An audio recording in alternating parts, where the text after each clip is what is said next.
Curi. Don't get surprised. Today's speaker was actually Dr. P.B. Shivaraman sir and Sister Satyavati. Due to unavoidable circumstances, they are not able to come and attend today's meeting. Instead of that, Dr. Ananthakrishnan Shivaraman will be speaking today.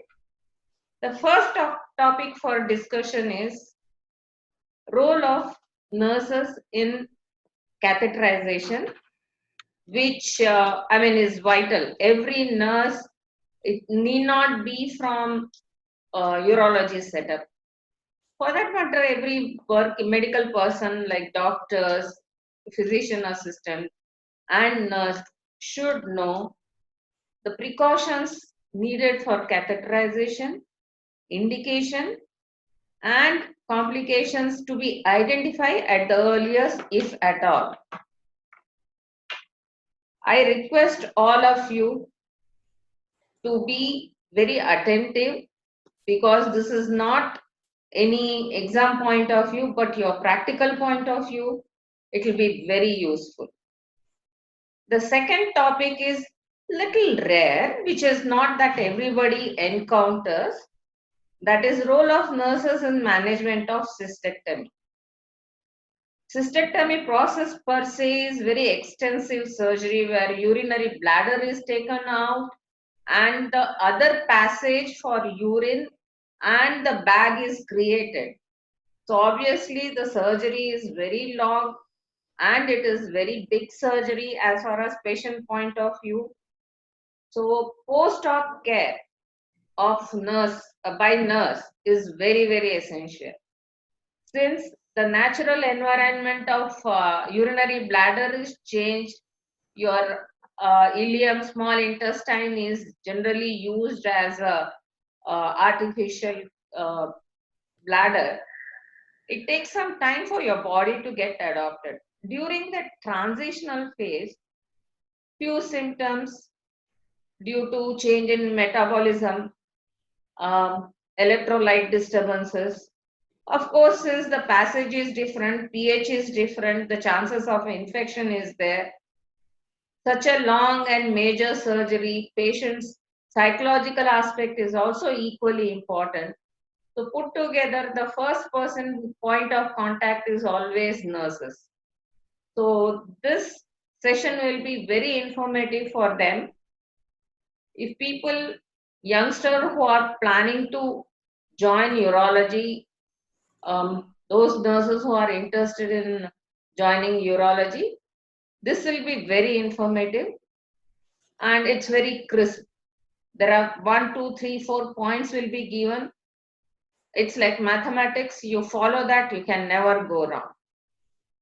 So here I hand over the meeting baton to Dr. Anand Krishnan Shivaraman, who will give you the full detail about nursing, role of nurses in urinary catheterization and post-op cystectomy care. Thank you very much. Sir? Yes, thanks, Madam. Come in.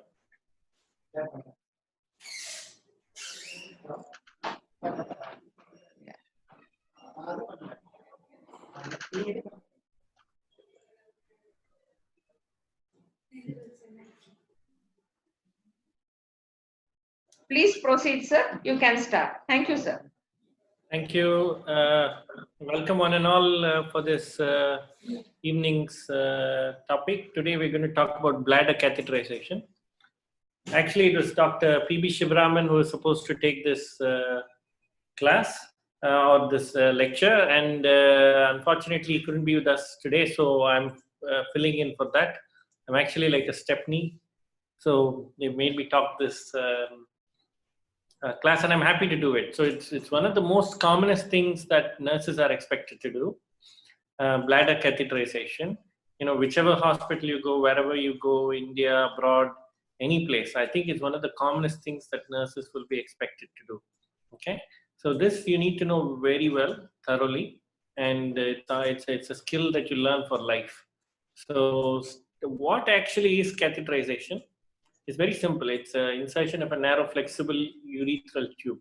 Okay, through the urethra to drain urine from the urinary bladder. Very, very simple.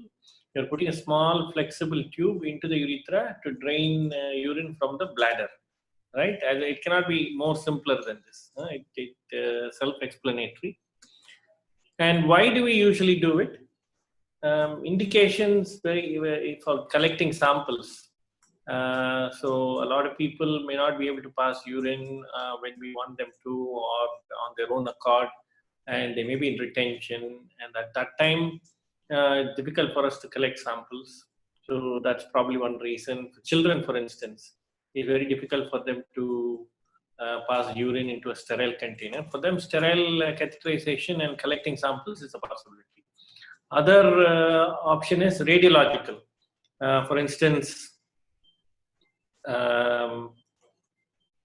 if you want to do something called a VCU, VCU is called voiding cystourethrogram.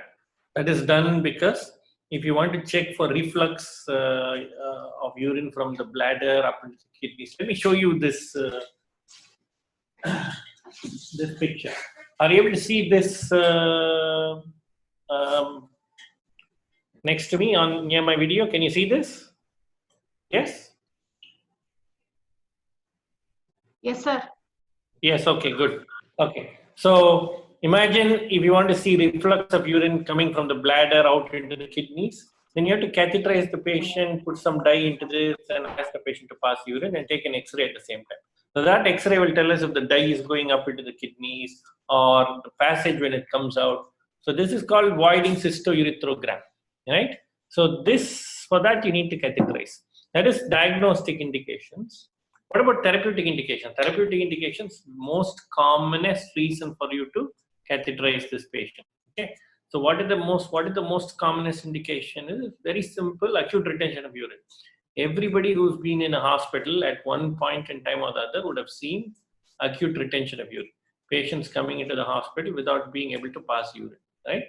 Usually it's male patients.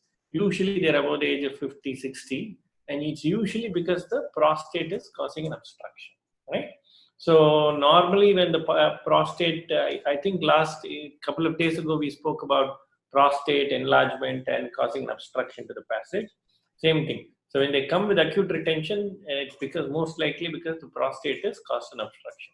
Right. Next, you have neurogenic bladder. So for somebody to pass urine, two things should happen. One is the bladder should push, and number two is the prostate or the passage should open. So the bladder is not pushing very well, or its ability to push is compromised. Then you end up with neurogenic bladder. Then bedwetting patients. For that is also an indication to catheterize. If it's chronic bedwetting and stuff like that, if they're bedbound patients, they may be an indication for them to be catheterized. And during surgery, again, very, very common indication to catheterize, right? So one is to monitor output during surgery, after surgery, and so on. Others, if you're doing laparoscopic surgery, you always want to minimize injuries to surrounding organs when you put the VDs and stuff like that. And if the bladder is full, it already occupies part of the abdomen, which is not ideal when you're doing laparoscopic surgery. You might injure it when you're putting ports and so on. It's always better to catheterize a patient before you do laparoscopic surgery, right? And monitoring urine output, very, very important. So when you have patients in the ICU, when you have patients who require optimal fluid management, you need to know how much urine they're producing every hour, every half an hour, for us to correct their fluid and electrolyte balances. So that's important indication for you to catheterize a patient as well. Okay, so diagnostic, therapeutic, two indications.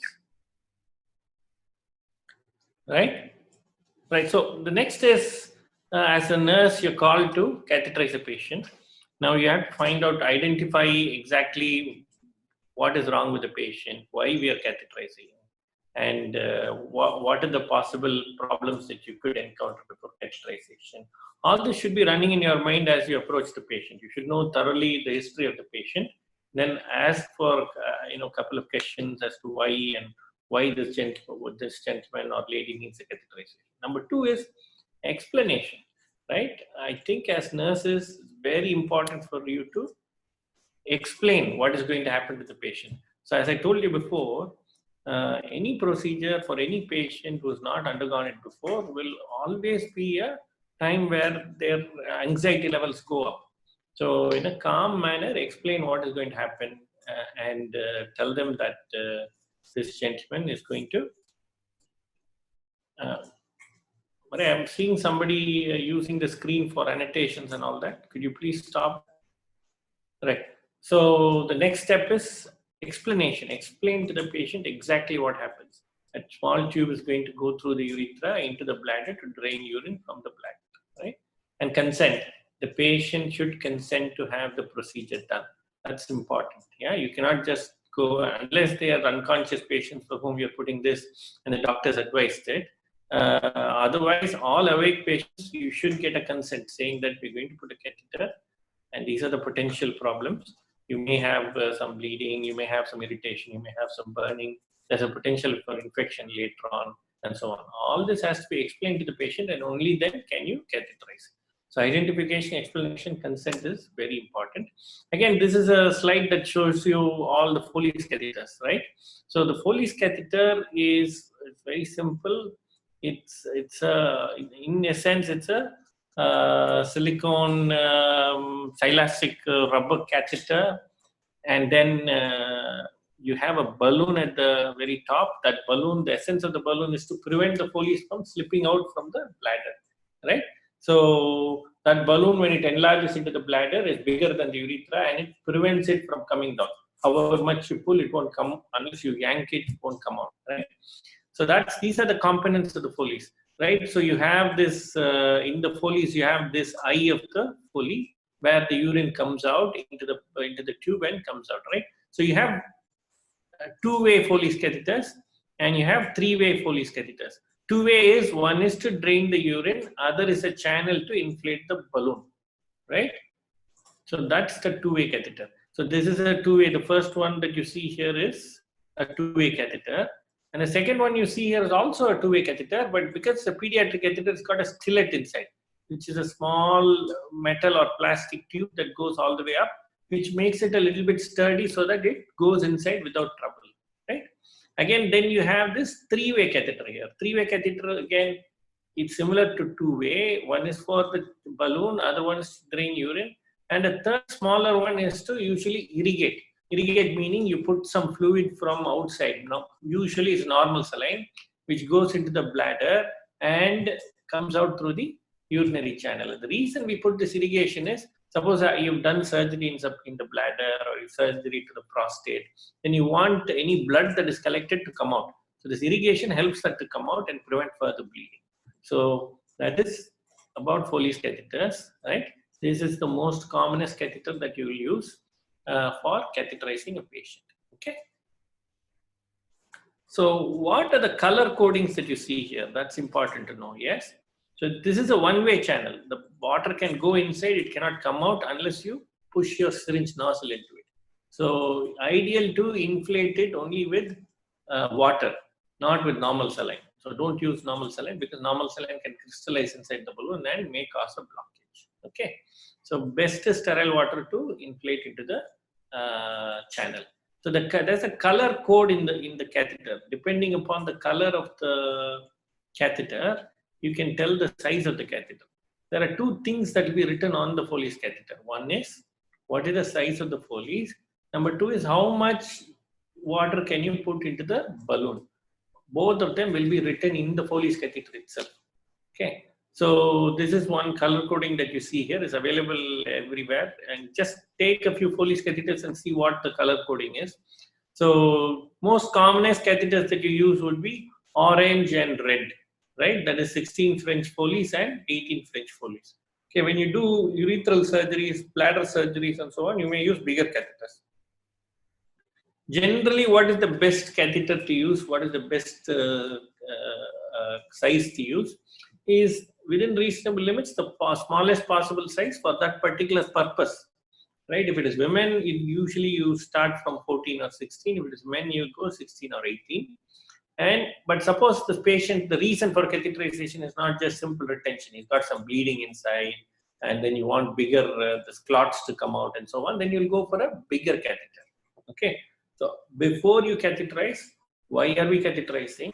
What purpose the catheter is going to go? and accordingly you choose the catheter for the patient. Okay. So now this next video, the next picture shows you a small diagram where it shows you where is the important point. So this is where the urethra tip is. This up to the bladder is around, up to the prostate is around 20 centimeters. Okay. The prostate is about 4 centimeters. Then the catheter has to go inside beyond that for you to inflate the balloon. So if you start inflating as soon as you get urine, then you'll inflate the balloon in the prostate urethra, which is not a good thing to happen. Okay, you have to push the catheter all the way up to the fork and then only inflate the catheter. So as soon as water comes or urine comes, please do not inflate. Make sure you push the Foley's catheter all the way up to the fork. Fork is this part of this catheter. So can you see? This is the fork. That is the junction between the water channel and the urinary channel. Okay, up to that part, you should push the catheter in so that it doesn't inflate into the prostatic urethra. Very, very important point. All right. So now you've seen what the Foley's catheter is, what are the sizes, how much to inflate. Now I'm going to show you a small video as to, I think this video was prepared several years ago. Can you still hear me now? Yes? Can you hear me? Yes, sir. Yes, we sir. can. Okay, it's fine. Right, okay. So let me go back.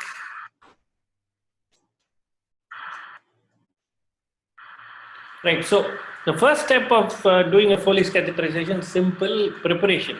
Preparation is mandatory. So all that you need gloves, you need betadine, you need something, you need a sponge holder to paint the area, then you need a Foley's catheter, you need the syringe to put the jellies, then you need a syringe to test whether the urinary channel is patent.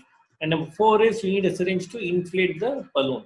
So all this should be ready before you catheterize. Then you also see that there's a Euro bag next to the kidney tray. So these, let me go back. Let me go back one step and then come to this video again. Yeah, right. So what is it that you need? Hopefully the video plays. Yeah, there you go. So gloves, sponge holder, betadine, and gauze pieces soaked in betadine, and then Foley catheter. Don't open it completely from its sterile covering, the Foley catheter. Then a syringe with jelly. Then you need a tiny syringe to make sure that the urinary catheter is patent as soon as you put the Foley is completely inside. Sometimes you may not get the water outside. So use this syringe to withdraw so that water comes out or urine comes out. And then you need a syringe with the sterile water to inflate the balloon. So this should be ready before you start the procedure. Next is draping and painting. It is a sterile procedure. So all sterile precautions should be taken.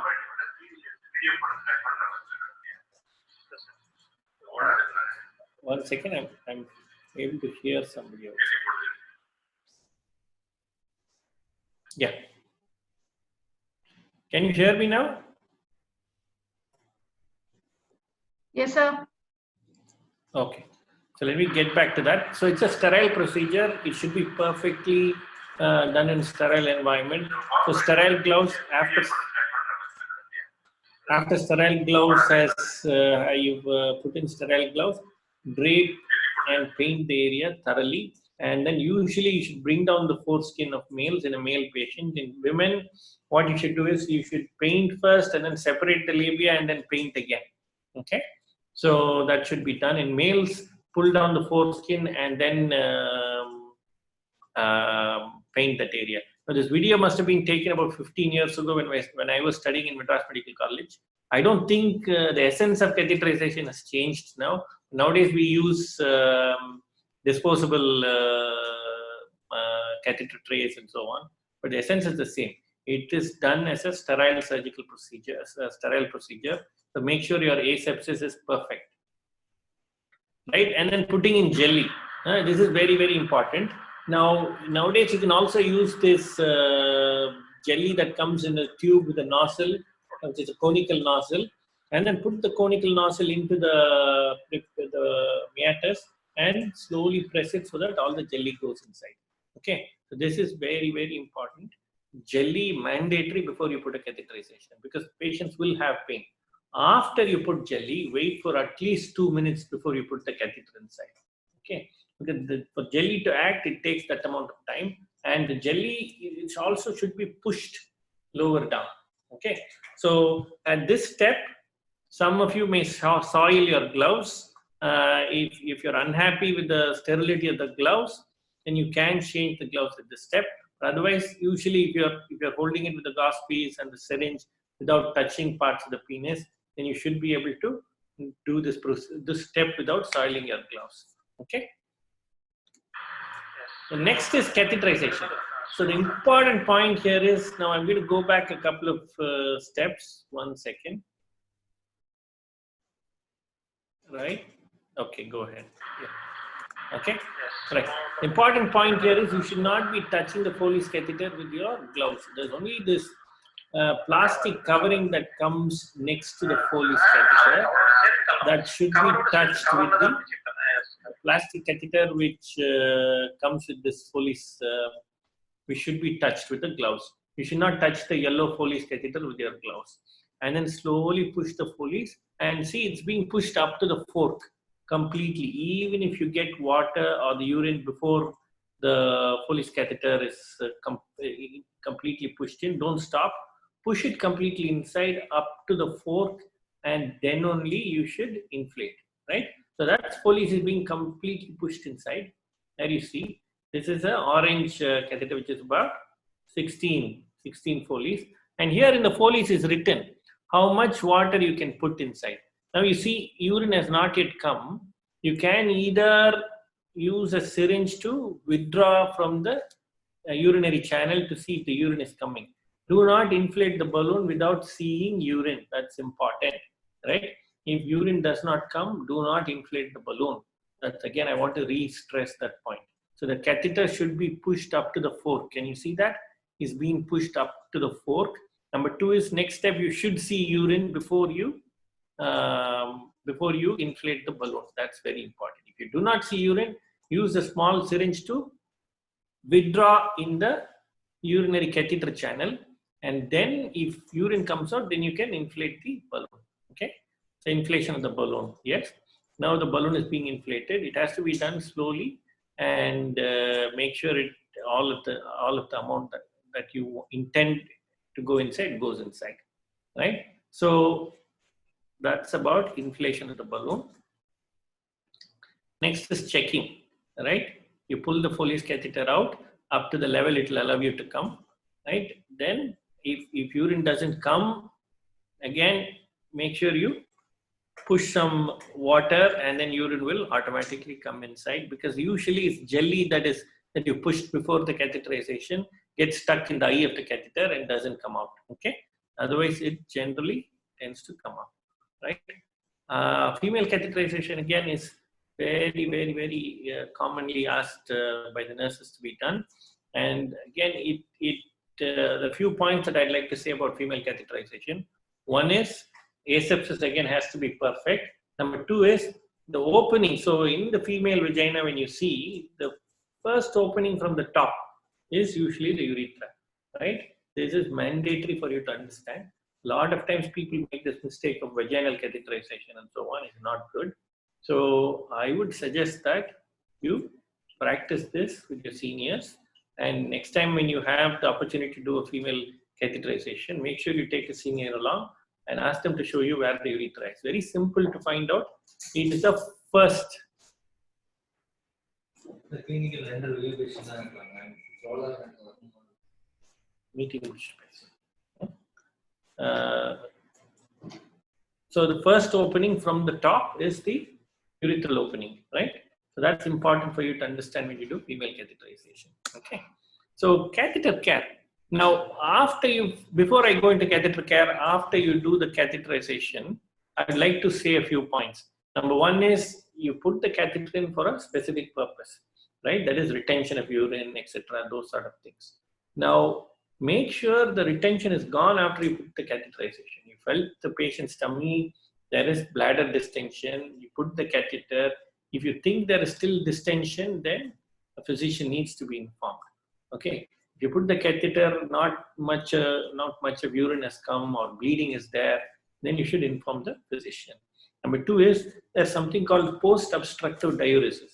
If you put the catheter for a patient who's been on retention for a long time, then all the fluid in the body, the kidney tries to push out a lot of fluid from the body. So immediately after catheterization, every hour, if you have more than 200 ml of urine that is coming out, this is a symptom of post-obstructive diuresis. The patient has a potential to diurese a lot of urine and dehydration, and finally, major problems can arise. So if the patient has been catheterized and a lot of urine is coming out, measure exactly how much is coming out. So 2 or 3 things, when you write down after you catheterize, the following should be written in the case sheet. Number 1, what is the size of the catheter you used? Number 2, how much fluid did you put in the balloon? Number 3, how much urine came out? Number 4, what is the color of the urine that came out? Is it bloody? Is it clear urine, etc.? Number 4 is every hour after catheterization, how much urine is coming out? That is important. If it is more than 200 ml, then the physician should be notified saying there's a potential for post-obstructive diuresis and the patient needs to be hydrated better. Okay. Now we come to catheter care. Right? It's a closed system of drainage. Now, when you put the bag inside, you should not be constantly pulling the catheter and the bag outside and then refitting it and so on, because the chances of introducing infection is there. Right? So that's important to understand. And external genitalia and the meatus to be cleaned regularly with antiseptic solution, especially in males. So the males have a longer urethra and produces a lot of secretions. So that needs to be wiped constantly at the meatus, junction between the meatus and the Foley's catheter. And I would generally recommend tying a small gauze piece at the meatus level, which absorbs all the secretions. Then very, very important is something that I see on a regular basis. The urinary bag should be kept at a lower level than the body. That's important to understand, right? So you always have the patients lying down in the bed, and then around the patients you have side rails to prevent them from falling. So I see that the catheter goes up outside and then into above the side rails and then comes down into the floor. So you don't want the catheter urine to go up and then come down. That's not a good thing to happen. Okay, and for that you make sure the bag and the catheter is always coming at a lower level. The other thing is, I find the catheters below the leg of the patient when they come out. It should always come above the leg of above the thigh of the patient. It should be strapped to the thigh so that it doesn't pull. So you have the balloon that is preventing it from coming outside, but over and above that, you should put a small micropore or a plaster to prevent the catheter from being completely pulled out. That's important to understand as well. So this is about catheterization. I'm happy to answer any questions. I think this is a topic that all of you need to understand, and it's very important because you will be asked to do a catheter at some point in your life. The important components are it should be done with absolute asepsis, and for males especially, do not inflate the balloon before you see urine. And another point is push the Foley's catheter till the fork of the Foley's, so that you do not injure the prostatic urethra. If you do not see urine, don't inflate the balloon at all. Just get a physician to come in or a doctor to come and see whether the catheterization is fine. The problem comes not because of putting the Foley's catheter. The problem comes because of inflating the balloon. So if you are in any doubt whether the Foley's is inside the bladder completely, do not inflate the balloon. Okay, I'm happy to answer any questions. Rama, can you tell us if there's any questions out there? Yes, sir. Yes? So far, no questions raised. Chat session, I'm able to see the questions.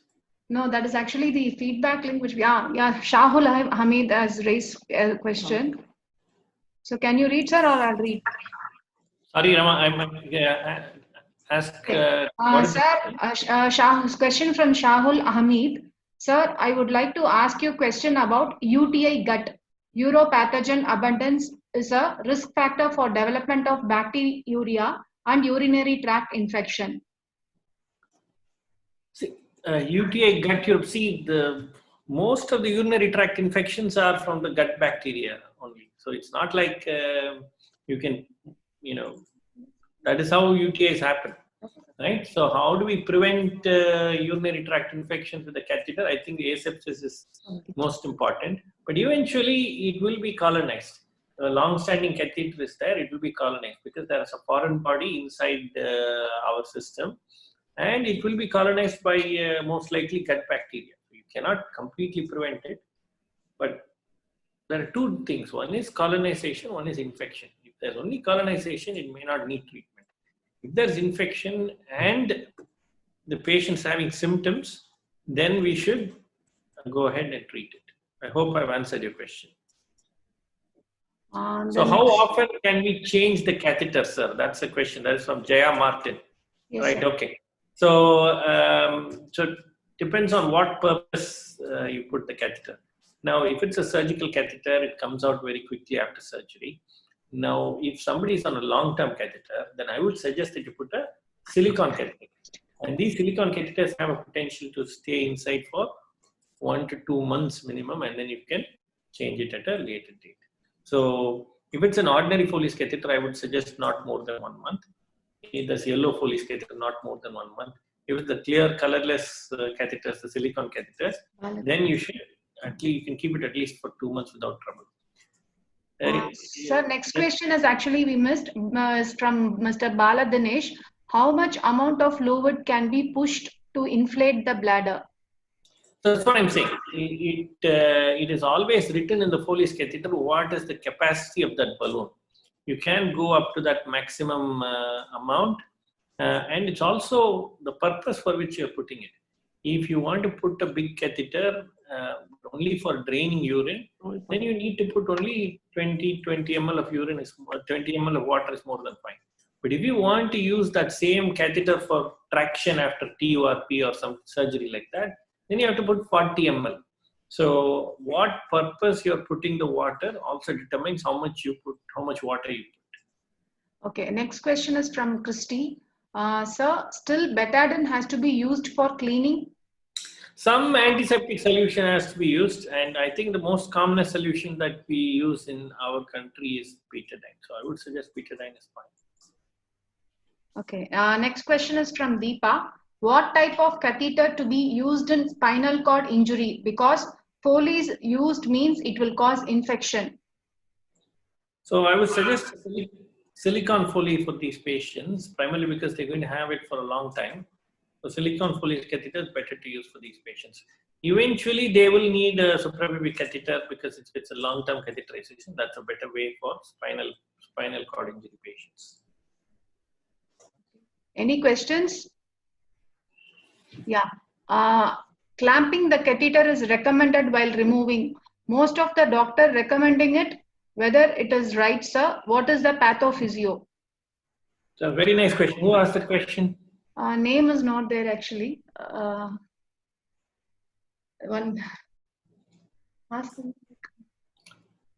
Intel to everyone. Name is Ratna. Ratna. Name is from Ratna. Okay. So that's a very nice question. So if somebody has had a catheter for a long time, some of the physicians recommend that you clamp the catheter intermittently and then take it out after giving them some time. And the reason for doing that is to allow the bladder to regain some of its function. At least that used to be the concept. Currently, I don't think we need to do it. If the patient doesn't have a hypertonic bladder or the patient doesn't have any major neurological issues, I don't think it makes a huge difference. But I'm not against that as well. So, but if you ask me, just take out the catheter. That's more than. Okay. Next question, sir. Ultrasound abdomen, we asked to clamp. Is it okay? Yes, that's fine. Ultrasound, you need some water medium for the sonologist to look at the prostate, look at the contents of the bladder. So all you need to do is don't clamp the catheter with an artery forceps or something. Very simple way of doing it is the uro bag. You just bend the uro bag a little bit and put a rubber band on the tube, that is more than enough clamping. Okay, so you don't need to touch the Foley's catheter at all. Just the Urobag is fine. Next question is from Mr. Ajish. For SPC, which catheter can be used to reduce infection? Same thing for SPC and for urinary catheters. Silicone catheters will reduce the amount of infection.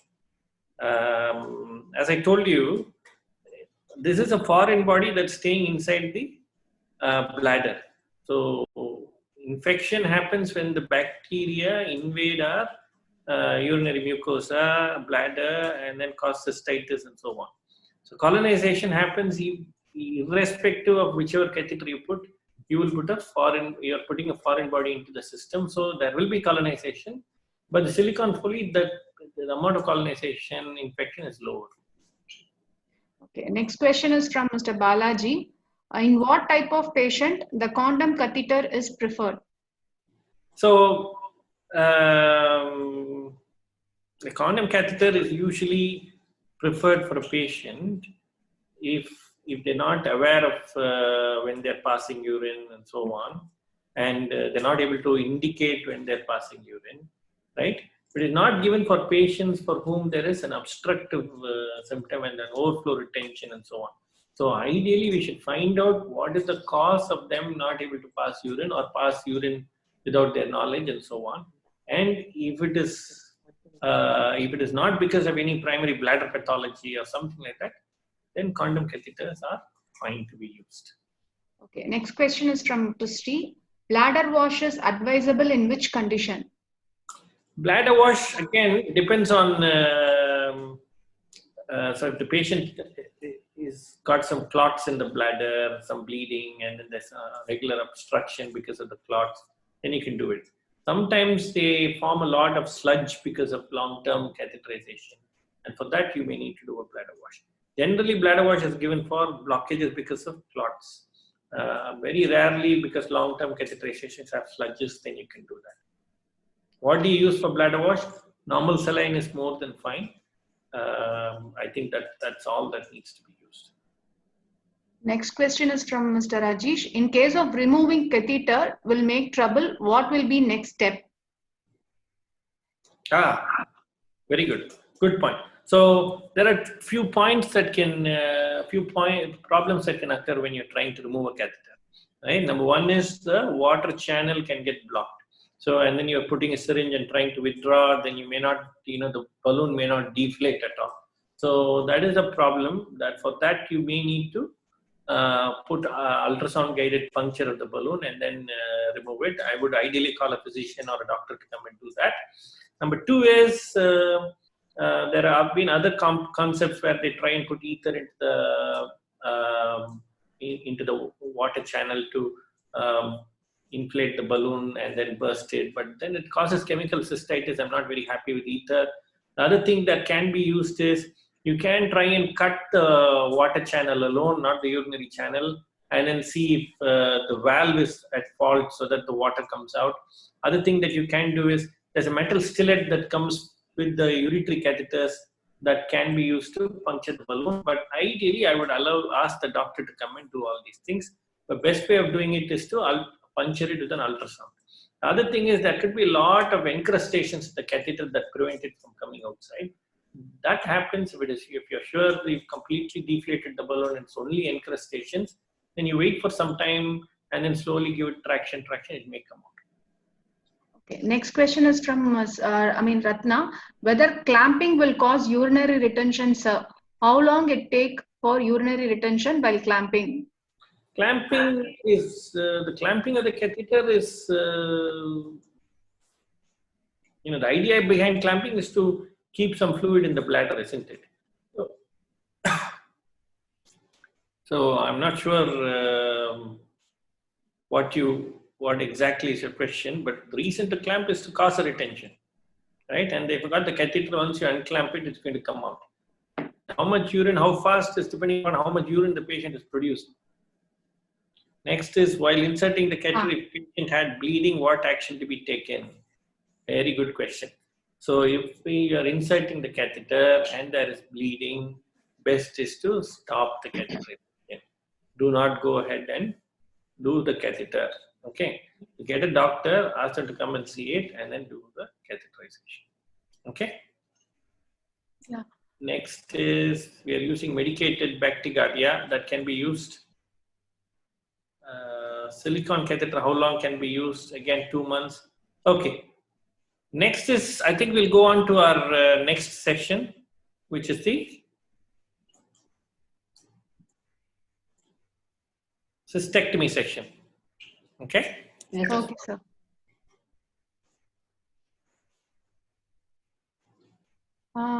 Right.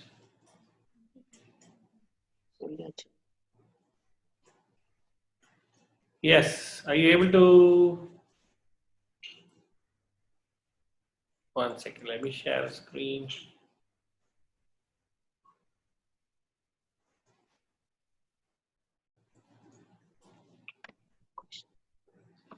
Okay. Can you see the screen? Yes, sir. Right. So now this topic again was supposed to be by Miss Satya Devi. She was our nursing superintendent. So she is again both Dr. Shivaram and Dr. Miss Satya are not available today, so I'm stepping in for them.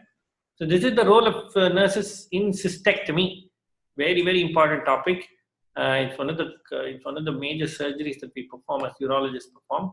So this is something very important. If you're planning to be a urology nurse, or if you're in any major hospital that does a lot of uro oncology work, then you should know a lot about cystectomy. Okay. So, right. So aim of the session. So this slide set was kindly prepared by Ms. Satya Devi. So I'm just using her slide set. So the idea here is to give you a brief overview of cystectomy, to outline the management of the problems that you can encounter in cystectomy, and discuss the role of the nurse in cystectomy patients. It's very, very important. I think, cancer nurse specialist role is one of the most important roles in any hospital dealing with oncology problems, especially in uro oncology. I think because the amount of interaction the patient has with the nurses is enormous. So if it's a very rewarding and it's a very nice opportunity to interact with patients who are in dire need of your help, especially cancer nurse specialists are very, very important to this particular field. And to learn about the postoperative care and teaching and practical points and demonstrations. Okay.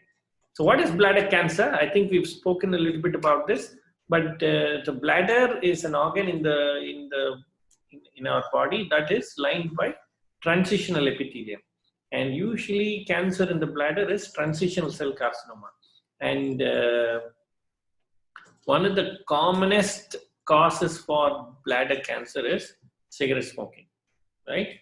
So if at all possible, as nurses and as medical professionals and as just concerned citizens of the country, if you see somebody smoking and you have the potential to influence them, I would suggest that you go up to them and say, avoid smoking in a good way, right?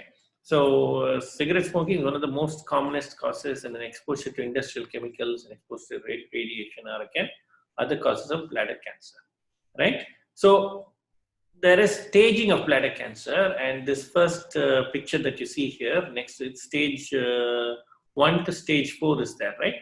So out of which stage 1 is bladder cancer that's just stuck to the surface of the bladder epithelium. Now stage 2 is when it goes inside, deeper into the bladder, it crosses the bladder epithelium, goes into the muscle layer of the bladder. Stage 3 is it slightly goes beyond the bladder, and stage 4 is goes to other organs of the body, or goes next to other organs. So beyond stage 2, then we come to a situation where we cannot do any endoscopic treatment for the patient. If it is muscle invasive bladder cancer, we need to remove the bladder, right? Removing the bladder in total is called cystectomy. We just don't remove the bladder. We will remove some lymph nodes along with the bladder, right? So in men, the bladder and prostate is removed. It's called cystoprostatectomy. In women, the bladder, the urethra, a part of the vagina, uterus, everything is removed. The anterior pelvic excenteration becomes female cystectomy, right? So again, it's slightly different in both men and women, but the general idea is we would completely take out the bladder along with the lymph nodes, right? So what happens to the urine that comes from the kidneys and joins the joins the bladder? It has to come out some way or the other. So we usually have to create a passage for the urine to come out of the body. So that can be done in two ways. One is we can connect it to the intestines and bring it out through a conduit. Other one is we can create a new bladder from the intestine. It's called the orthotopic neobladder. So these concepts are very important to understand, right? Male cystectomy is cystoprostatectomy, plus or minus urethrectomy and lymph nodes. Female cystectomy is female anterior pelvic excenteration, where you remove the bladder, a part of the vagina, anterior vaginal wall, the urethra, uterus, and lymph nodes. So this is what will be removed in female, cystoprostatectomy in male, and then you can connect the ureters to a conduit, and it's called ileal conduit, or you can connect it to a new bladder that you form from the intestines. It's called neobladder, right? So how are these patients assessed? As soon as they come to the hospital, they may come with symptoms of blood in the urine, visible blood, which is gross hematuria, pelvic pain, weight loss. Again, weight loss is a very common feature. Pain from sites where bladder cancer is already spread, right? Obstruction to urinary flow again may also be a cause. Okay, how are these patients managed? Okay, so once you know it is a muscle invasive bladder cancer, then there are following options. Bladder coming out is the best way of treating these patients, right? For some people, we may need to give neoadjuvant chemotherapy. So chemotherapy is treating the cancer with medications, anti-cancer medications. And when you give it before you do a definitive procedure like surgery, it is called neoadjuvant chemotherapy. Now, when you do the same thing, chemotherapy, after you do the surgery, it is called adjuvant chemotherapy. So this is how, so some of the patients will have neoadjuvant chemotherapy and come for surgery. Some of the patients will just have surgery and then go in for chemotherapy later, and it's called adjuvant chemotherapy, right? If they cannot have surgery, they may have irradiation. So what are the potential surgical managements for bladder cancer? First one is called TURBT. What is TURBT? Transurethral resection of bladder tumor. That's called TURBT. So this is a procedure where endoscopically you put a camera. So last week I spoke to you about TURP. That is done for prostate. The same thing, same procedure when you do it for bladder cancer, and you scrape out the bladder cancer from the bladder's wall surface, and that is called TURBT. Okay, then you can do partial cystectomy, not very common. Cystectomy and urinary diversion.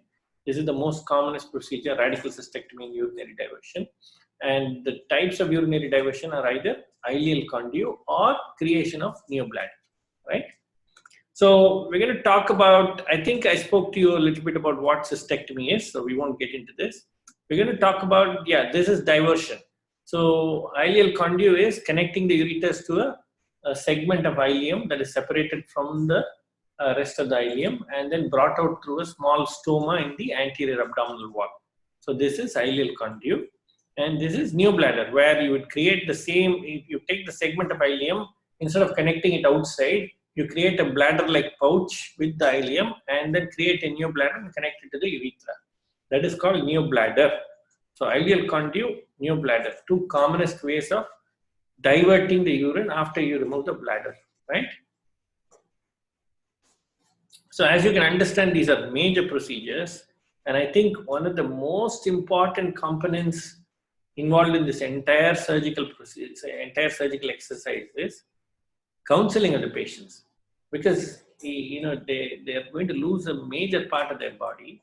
Every day you're passing urine for at least 5, 6, 7, 8 times, and that regular passing of urine is something that you will not be able to do when you have this cystectomy done. Okay, so a lot of people will be more afraid of the body image after cystectomy. Imagine having a small stoma in your abdomen, and then urine coming out through that, collecting in a bag and so on. More than losing their lives, especially patients here in India are worried about the body image that a cystectomy will cause. I've seen a lot of women folk in our country, especially patients coming from rural backgrounds, are straight away they will say, no sir, I don't want a cystectomy. I don't even mind living less, but make sure I don't have a bag. But I don't, this sort of response comes because of ignorance. And our goal here is to counsel the patients, saying that they can lead a happy, healthy, comfortable lifestyle without any of the problems or stigma attached to a stoma, with slight lifestyle modifications.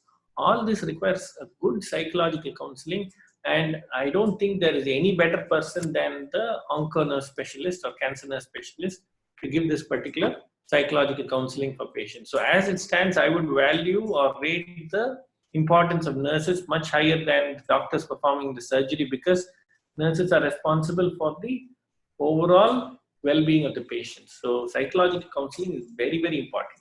You need to be specifically trained for this. And if you come, or if you have the time, come to Curi Hospital, and we've got very good onco nurse specialists here who can train you about how to counsel patients regarding having major procedures like cystectomies. So what are the factors influencing the outcome? This is what I was talking to you about. It starts pre-operatively, but you have to give them a long counseling for a long time.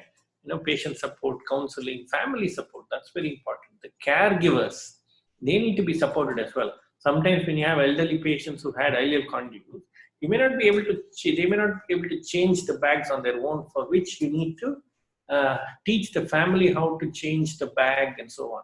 So again, not only patient support, family support and peer support is very, very important. And most of these problems can be overcome if you improve the knowledge of the patient. You allow them, show them what are the potential facilities available, how to utilize these facilities. Access to care is important, and teaching them how to access the care is also important, and secure the pouching system. And long-term goal is very simple. Patient leads a full, active, healthy life with or without a stoma. Okay. So preoperative preparation, what do we do for these patients, right? Identify, assess the patients, very important. Each and every patient's needs are different. So you would assess the patients with regards to their nutritional status, psychological evaluation of the patients, unique problems that they may need in the hospital when they go home, about their caregiving system, about their social support, etc. Everything needs to be assessed. When they undergo such a major surgery, it's not only what they face in the hospital that is important, but how well they prepared for the surgery determines how well they accept the surgery, how well their peers accept the surgery, the colleagues or the family members accept the surgery, and how well they're looked after in the post-operative period. So identify, assess the patient, check for all necessary investigations, and monitor vital signs. Ambulation. So there is no surgery in urology that I would give more importance for ambulation than for cystectomy. A healthy walking patient after cystectomy, before cystectomy, after cystectomy, is a good sign that they will recover. So cystectomy, the patient needs to be ambulant as quick as possible. Chest physiotherapy, again, is though we are operating in the abdomen, because of these long surgeries, especially when you do robotic surgery where the patient is put on Trendelenburg position, the chest lung function is a huge determinant of their post-operative outcome. So this needs to be looked after particularly well. So all of this comes because of preoperative assessment.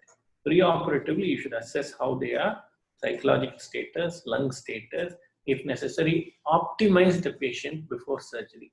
If somebody came up to me and said, sir, their lung function is not great, I would wait for 10 days, optimize the patient, I would think that's an amazingly good thing to do. Because I've seen that a lot of problems come because the patients are not being optimized preoperatively very well, right? So optimization, looking after them, is the role of the nurse, very important. So preoperative preparation, incentive spirometry. So incentive spirometry is, all of you have seen this triflometry here, this one. Yes.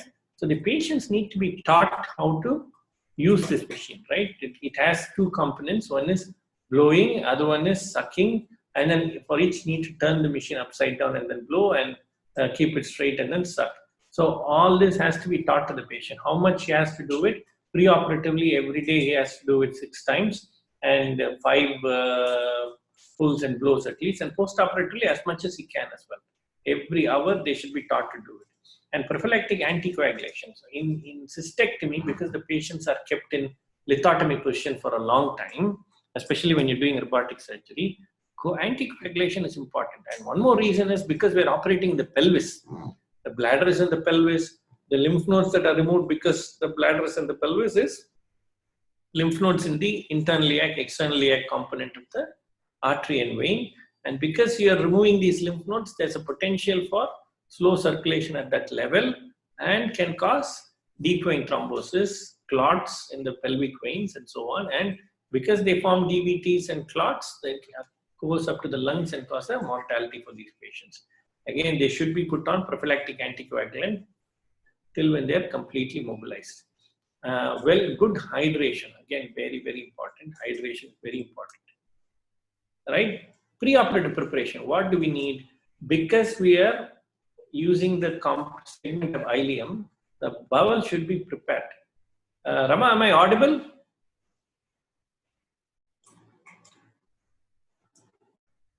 Yes, sir, you're audible. Okay, thank you. Right. So bowel preparation, that's important. How do we prepare the bowel? Now, previous concept used to be that we used to give patients PEGLEC. PEGLEC is polyethylene glycol with electrolytes. So the patient is asked to drink that pre-surgery so that they completely mechanical cleansing of the bowel happens, right? Like because the ileum you're using, if it is just routine surgery, sometimes you might just give enema and leave these patients. But if you're using ileal segment, the concept previously was to use PEGLEC. But now, generally, the trend is moved away from using these PEGLEC solutions. But we ask the patients to take only liquid diet for 24 to 36 hours before surgery. And that in general is enough to cleanse the bowel, right? Antibiotic preparation was also previously used, but nowadays we've gone away from it. And the patient is usually kept nil by mouth for at least 4 to 6 hours before the procedure, right? Preoperative preparation, especially for cystectomy patients, is to mark the stoma. The stoma nurse, again, if you're an onco nurse specialist, you should know how to mark the stoma. Or you should also have a stoma nurse in the hospital. They will come and teach you how to mark the stoma. The stoma is marked depending upon what stoma you're choosing, whether it's ileal conduit, whether it's colonic conduit, etc. There are so many things, so many stomas for so many purposes. For cystectomy, the stoma is usually kept in the right side of the abdomen, and it also depends on the patient's habitus. Some patients might have a big tummy, and then some patients may have the tummy folds because of a large amount of fat, and you can't keep a stoma in the fold of the tummy, because if you keep a stoma there, then you won't be able to fit a bag. So pre-operatively, you should mark the stoma, make the patient sit down. If you make the patient lie down, you may not see any folds. You make the patient sit and see which is the comfortable position to place the stoma, place the bag.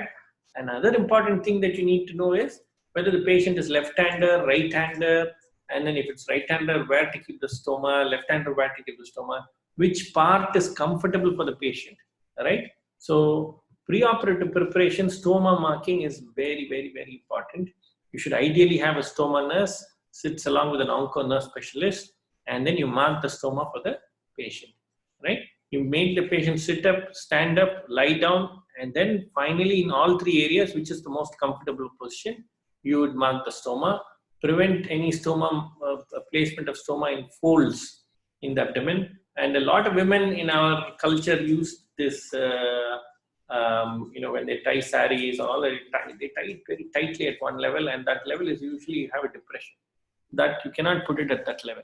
You need to be slightly above. It's usually closer and slightly below the umbilicus as well on the right side. Okay, and then TED stockings. You need to teach them how to use TED stockings.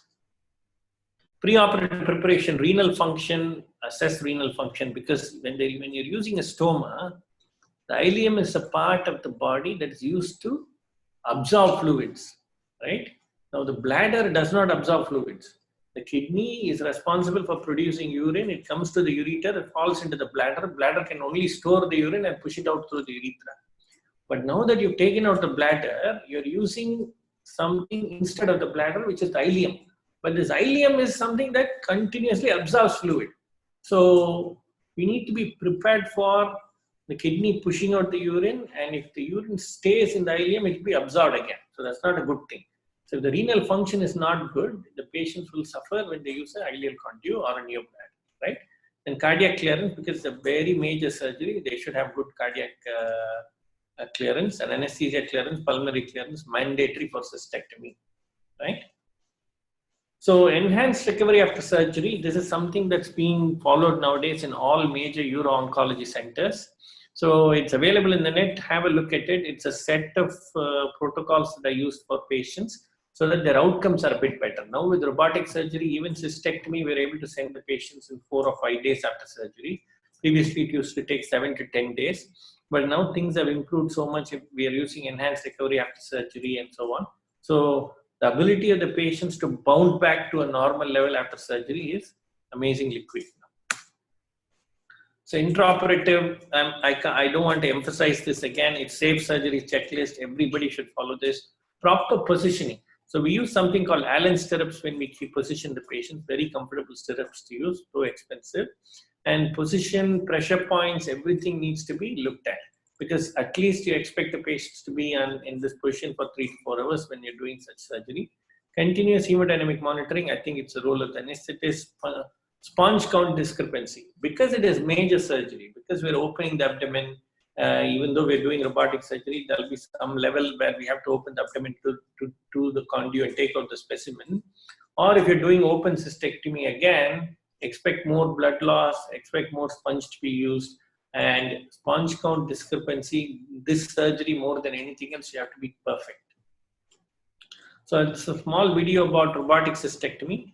Here you see the ureters. That first we need to identify the ureters, separate the ureter, push it out, and then put some clips so that both the ureters have been identified. Now we come to the bladder part of it, where we are identifying the bladder, go to the seminal vesicles. What you see here is seminal vesicles. They're moving the seminal vesicles, going under the seminal vesicles, and separating the part of the bladder from the rectum. Can you see that? This lower end is the rectum here, and we are separating seminal vesicles and everything away from the rectum. Now we are clipping both the ureters and cutting the ureters. Okay, we are disconnecting the ureters from the bladder. The next step is separating the bladder from the rest of the surrounding areas. Here we are separating it from the anterior abdominal wall. It's a very short video, 3-minute video. I'm trying to explain to you. And next step is the bladder pedicles. The bladder is connected to the lateral aspects by the blood vessels, the bladder pedicles, and this is what we are separating here. Every time we use the clip, we cut the bladder from the surrounding areas. Okay, here you see me separating the bladder from the prostate from the endopelvic fascia. So the bladder in a male, it is cystoprostatectomy.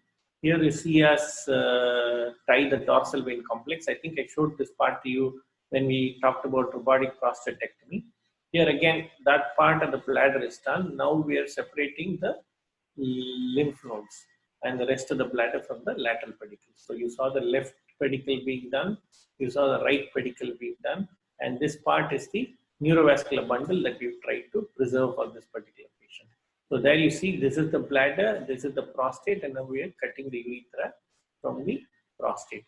A cystoprostatectomy is done. Next is lymph nodes. Lymph nodes have to be separated from the lymph nodes usually travel along the major arteries and veins. So you saw us remove the lymph node from the external iliac artery here. This is the external iliac vein, and that is the obturator lymph node. If you see us, watch us do one complete surgery, you will get the hang of it. And Curi website, in very shortly, we are posting a full cystectomy, full prostatectomy video.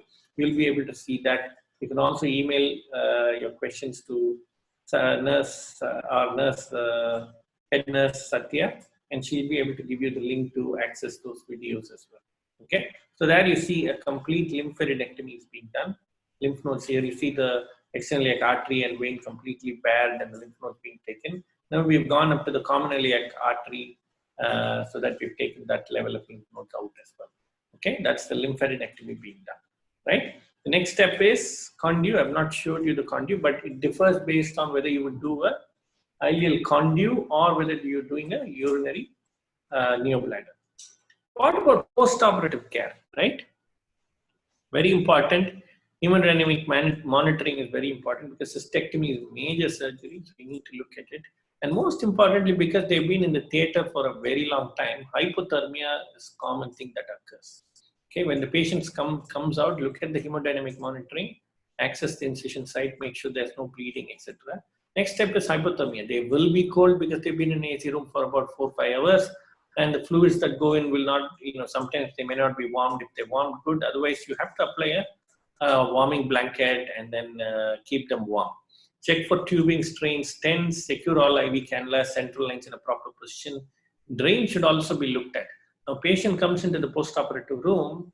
If the drain is constantly coming at a higher level, you need to inform the physician. So make sure in the post-operative, the role of the nurse is very important. Hydration status of the patient, how much is coming out of the drains? Is there any bleeding going on inside the abdomen that's causing more fluid to come out in the drains? Every hour, if the fluid is increasing, immediately call the physician. If the color of the fluid that is coming out is bright red in color, it looks like blood, fresh blood, immediately inform the physician. All this is mandatory for post-operative nurses to do, right? Stoma bag should be well secured to prevent leakage of urine. So remember, post-operative care, very important. They will stay in the post-operative room for 6 hours or 7 hours and then only come to the ward. Sometimes they'll be kept in the ICU because major surgery protocol, right? So this is, imagine a patient who's had cystectomy. This is what you will see. If it's robotic cystectomy, these are the incisions that you will see. And the patient will usually come with the 2 catheters. The 2 catheters are the urinary catheterization, urinary catheters that will push into the kidneys and then come via stoma. So this part is called the stoma. This is the stoma bag, and these 2 are the urinary catheters that come out from inside. So our goal here is to see if the stoma, number 1 is color is good. It should be pink color. It should look like the mucosa in your buccal mucosa. It should be that color, right? It should be pink and it should not be pale. It should not be dusky. It should be pink, well vascularized. And then good urine output should come. Both the tubes should be draining urine. So this is what you're expected to look at. If they have a drain, you should look at the drain to see what the color of the fluid that is coming out of the drain is important. How much is coming? What is coming? Is it blood or is it just serosanguinous fluid? Both should be looked at. Okay. Stoma assessment. Again, this is something that I want to talk to you about. Assess the stoma should be red and moist, pink and moist, and make sure for the first 24 hours. Sorry, let me go back. And monitor for edema of the stoma. Sometimes because the stoma comes out through the anterior abdominal wall like this, if it's very tight anterior abdominal folding like this, the stoma might lose its blood supply. So is the anterior abdominal wall too tight, or is the vascularity of the mesentery of the ileum that is compromised so that the vascularity to the ileal segment is compromised? All that can be very easily found out by the nurse because you're looking at the stoma every day, every hour. You should be very clearly able to pick up if there's some change in the vascularity of the stoma, right? If it appears dark and dusty, notify the physician immediately. Color of the urine, and a lot of these patients, because of the ileum segment, will produce a lot of mucus. Sometimes the mucus can get obstructed.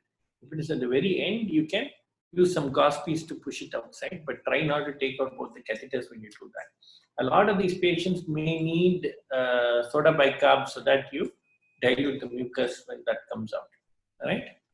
And monitor for prolapse or retraction of the stoma. Post-operative care, if the commonest problem in cystectomy patients is they will have ileus. So this ileus, they monitor the bowel, abdominal girth, then bowel sounds. If the bowel sounds are picking up or if they're completely absent, then you may need to go back on their fluids, go back on their oral fluids, keep them nil by mouth and so on. At least, if you're an intelligent nurse, you'll be very easily able to pick up an ileus. look for bowel sounds. There is nothing wrong with feeling the tummy of the patients and keeping a steth in the tummy and finding out whether the bowel sounds are positive or not. I think as onco nurse specialists, it's your duty to do that, right? And if the bowel sounds don't return very quickly, they have to be kept in nil by mouth. Other things that you can look out for is peritoneal signs. If they're looking like they're peritonitis or something like that, make sure that you inform the physicians very quickly. Riles tube, because these patients have an ileus or potential ileus, they will have a Riles tube when they come to the ward, and make sure how much is coming out, what is coming out, is just gastric secretion, is it bilious secretion, and so on. All this is important for you to understand. So you can very easily find out how the patient is improving or not improving depending upon how much is coming out of the Riles tube. So if this Riles tube fluid is increasing day by day, then you know that the obstruction is not resolved. Then you need to be even more careful with regard to electrolyte imbalance in the patient, how much fluid should be given and so on, right?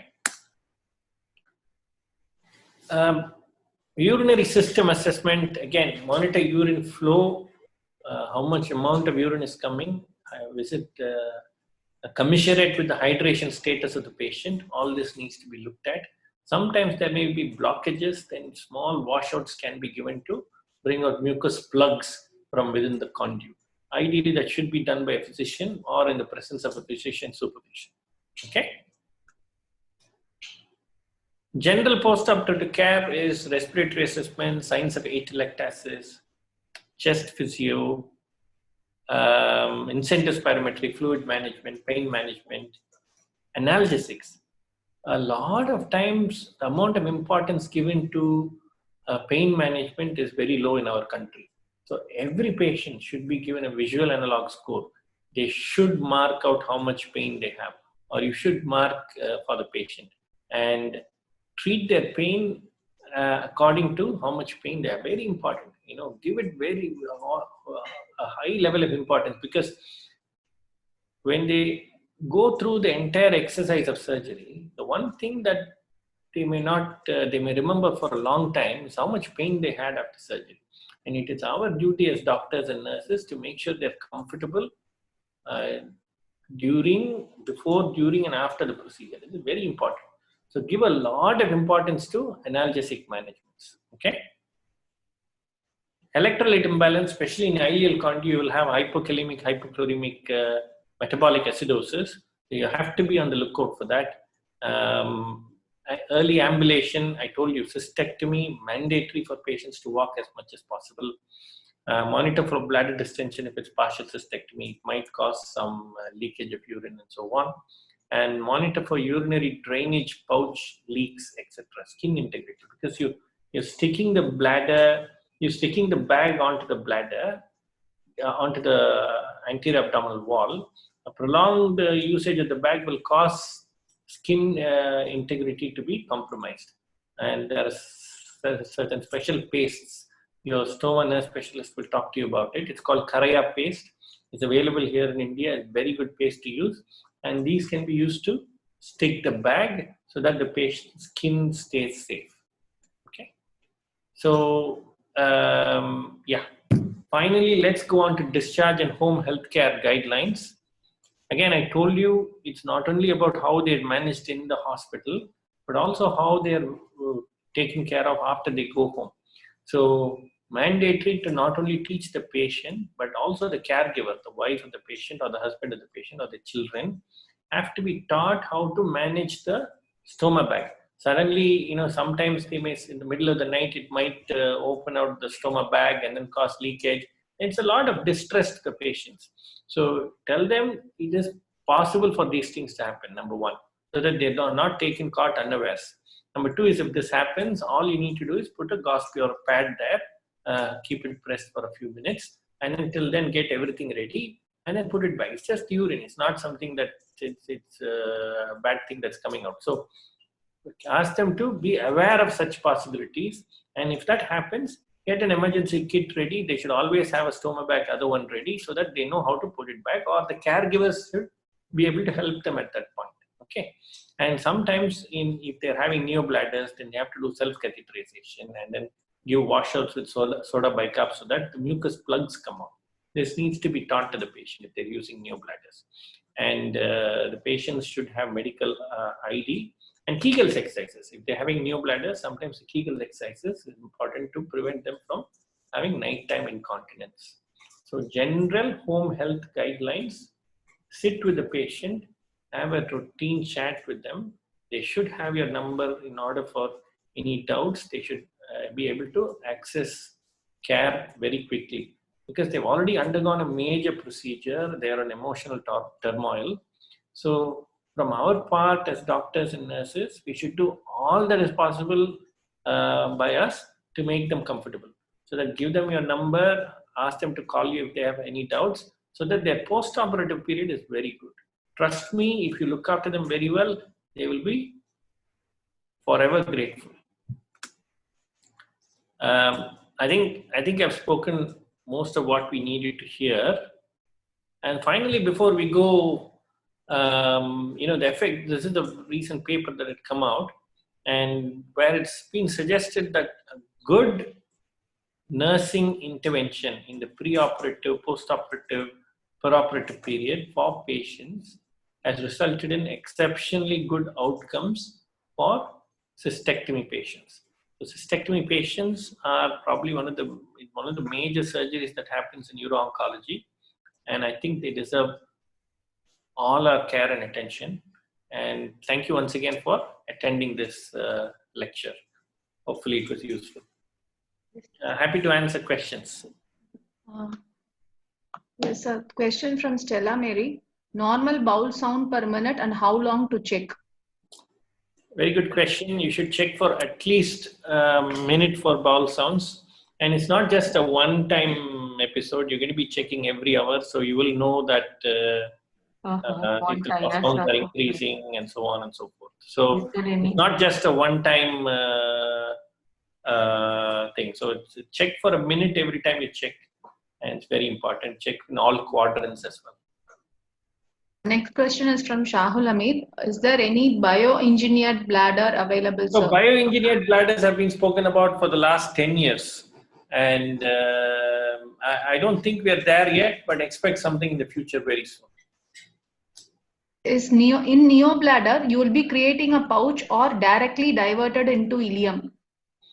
No, we are using the ileum to create a pouch. Okay. Another question like that, I asked you to explain about the neobladder actually. Neobladders, we take about 40 centimeters, 45 centimeters of the ileum. There are several ways of creating a neobladder, but the goal here is to give a bladder-sized pouch so that the ability of the bladder is it slowly expands without increasing the intravesical pressure, right? So again, you can put 10 ml into the bladder, 500 ml into the bladder, and it will slowly expand. So we're trying to achieve something similar with the intestines. The nature of the intestine is not that. It will continuously have peristalsis and push out whatever is available in the intestine outside. So for that, to prevent that from happening, we'll have to cut the ileum and then create a new bladder by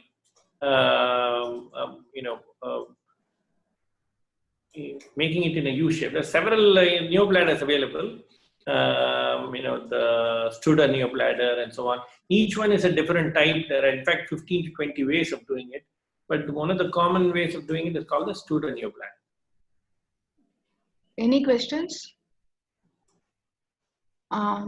Whether the sphincters will be functioning in the neobladder? Sphincters will be functioning in the neobladder, but because I told you the neobladders have this, the intestines have this ability to constantly push out what is available inside, sometimes they may overcome sphincters and have some incontinence. Sir, in the previous topic, like one question was unanswered. Regarding catheter care, is it mandatory to give catheter care twice a day? Ideal to give twice a day. Okay. Audience, any questions?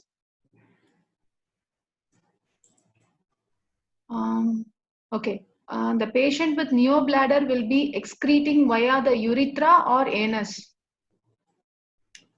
Urethra.